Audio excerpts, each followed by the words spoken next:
প্রধানমন্ত্রী হিসেবে দেখতে চান, তারেক রহমান নাকি খালেদা জিয়া, নাকি আপনি নিজে?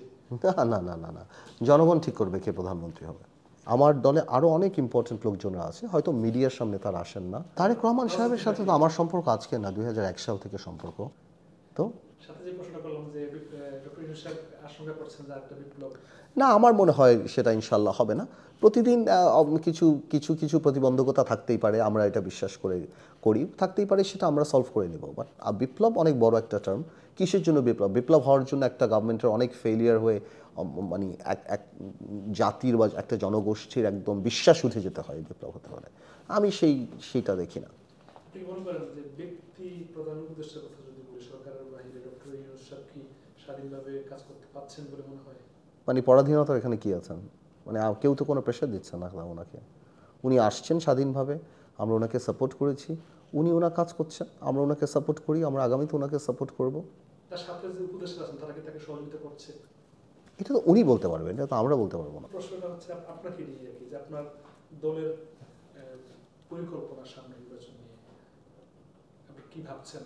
কারোর সাথে যাবেন? এখনও এটা টু আর্লি টু সেট, এখনও আমরা ঠিক না। আমরা আগে দল গোছাবো, নির্বাচনের কথা আসবে, আমাদের দলের অবস্থান কি সেভাবে হিসাব করব, দলের কথা বলবো, আমাদের দলের যে ফোরাম আছে সেখানে কথা বলবো, তারপর ঠিক করবো। আপনার যে দলটা, এটা তো একটা মানে ওয়ান ম্যান আর্মির মতো হয়ে গেছে, মানে ব্যক্তি আমদানি প্রমাণ পার্থ।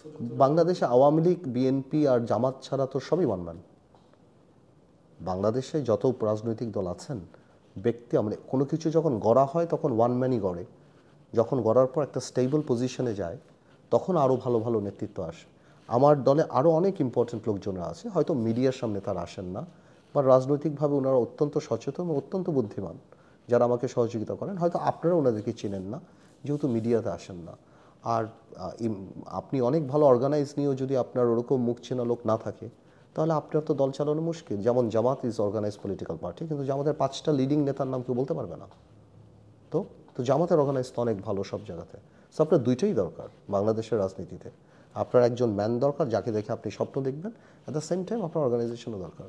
কোনো মানে বড় দল বা বিএনপির সাথে একীভূত হওয়ার সম্ভাবনা রয়েছে কিনা আদৌ? না না, আমরা আমাদের দল করছি রেজিস্টার্ড পলিটিক্যাল পার্টি, এই ধরনের কোনো কথা আসছেও নাই, বা এই ধরনের কথা আমরা কনসিডার আগামী নির্বাচনে মানে আসন সমঝোতা? না, আমরা এগুলি কিচ্ছু বলতে পারি না এখন, ইটস টু আর্লি। অনেক আগে আপনি প্রশ্নগুলি জিজ্ঞেস করছেন। মানে আগামীতে মানে কাকে প্রধানমন্ত্রী হিসেবে দেখতে চান, তারেক রহমান নাকি খালেদা জিয়া, নাকি আপনি নিজে? না না না না না, জনগণ ঠিক করবে কে প্রধানমন্ত্রী হবে, এটা আমাদের হাতে কিছু না।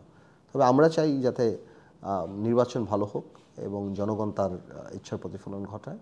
এবং স্বাভাবিকভাবেই আমরা যেহেতু জাতীয়তাবাদী শক্তির সাথে এতদিন ঐক্যে ছিলাম, রাজপথে ছিলাম, আমরা চাই যে ওখান থেকেই প্রধানমন্ত্রী আসুক। জনগণ ঠিক করবে। আবার আমি সবসময় এই কথাই বলি যে জনগণ ঠিক করবে কে হবে প্রধানমন্ত্রী। আমরা অনেক আগ থেকে দেখে আসছি তারেক রহমানের সাথে আপনার খুব সুন্দর সখ্যতা রয়েছে, আমরা ফেসবুকে অনেক ছবি দেখি এরকম। আর তার সাথে আপনার এখন পর্যন্ত সম্পর্কটা কেমন, বা কোনো মিটিং? তারেক রহমান সাহেবের সাথে তো আমার সম্পর্ক আজকে না, 2001 সাল থেকে সম্পর্ক। উনি আমাকে বেড়ে উঠতে দেখেছেন। আমি ওই প্রথম বগুড়া আমাকে নিয়ে গিয়েছিল রাজনীতিতে, যথেষ্ট আমাকে রাজনীতির বাইরেও, উনি একটা দলের প্রধান বা অ্যাক্টিং চেয়ারম্যান, আমি একটা দলের প্রধান, এর বাইরেও উনি যথেষ্ট স্নেহ করেন। প্রথম থেকেই আমাকে গাইড করতেন ম্যাডাম তারেক রহমান সাহেব। আমার সাথে একটা আলাদা সম্পর্ক আছে রাজনীতির বাইরেও, এবং আমি এই সম্পর্কটাকে যথেষ্ট আপনার সম্মান করি, এবং আমি মনে করি যে আমি অত্যন্ত সৌভাগ্যবান যে আমি ওই গাইডলাইনটা পাই ওনাদের কাছ থেকে।